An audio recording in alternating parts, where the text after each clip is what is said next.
Have you ever heard a story so dark, so heartbreaking, that it leaves you speechless? A story buried deep within the pages of the Bible. One that unveils not only human depravity, but also the terrifying consequences of a nation that turns its back on God. This is the story of the Levite and his concubine. Judges chapter 19. A chapter soaked in sorrow. A story that echoes the danger of moral decay. And begs one powerful question.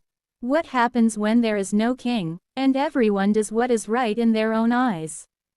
The book of Judges chronicles a time of deep chaos in Israel. A period after Joshua's death, but before Israel had kings. A time when there was no strong central leadership. And as the Bible repeatedly says, every man did what was right in his own eyes. Tribalism, idolatry, moral confusion, and violence ruled the land. Judges 19 is not a light story, it is raw, brutal, and disturbing. But it is not told to entertain. It is told to warn, to awaken, to convict. There was a man, a Levite, living in the remote hill country of Ephraim. The Levites were supposed to be holy, set apart, servants of God in the temple. But this man had taken a concubine. Not a wife. A concubine, essentially a secondary wife, often with lesser rights. This woman was from Bethlehem in Judah. But something went wrong. She left him, and went back to her father's house in Bethlehem. Why did she leave? Some translations say she played the harlot. Others suggest she was angry. But whatever happened, she fled.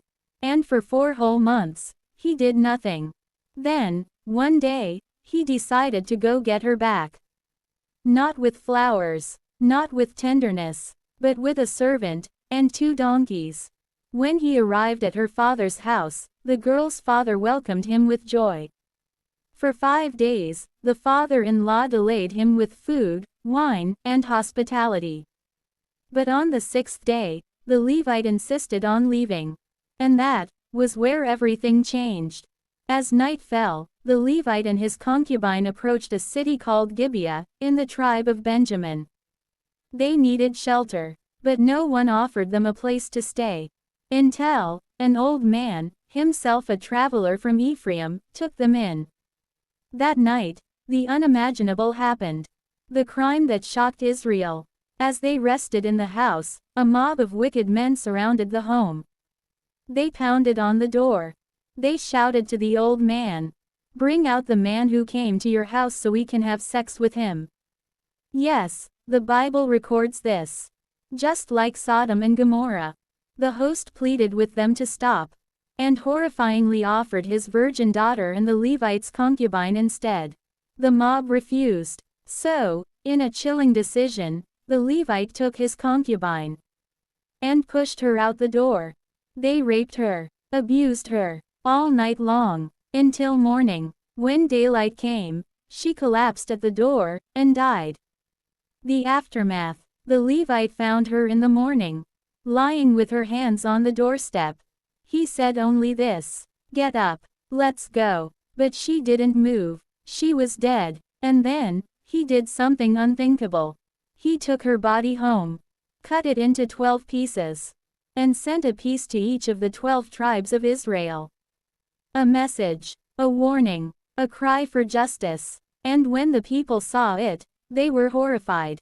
They said, "Such a thing has never been seen or done in Israel." Moral decay and national outrage. What followed was civil war. Israel united against the tribe of Benjamin. Thousands died. An entire tribe was nearly wiped out. All because of one night.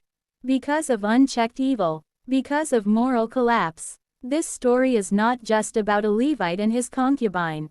It's about what happens when sin is ignored. When justice is delayed. When leadership is absent. And when people trade holiness for comfort. Spiritual lessons and reflections. Where was justice for the concubine? Why did the Levite throw her to the mob? Why did no one rise to protect her? Some blame the wicked men. Some blame the Levite. Some blame the culture. But ultimately, This story reflects a nation that forgot God. A nation without a moral compass. A people who had religion, but no relationship with the Lord.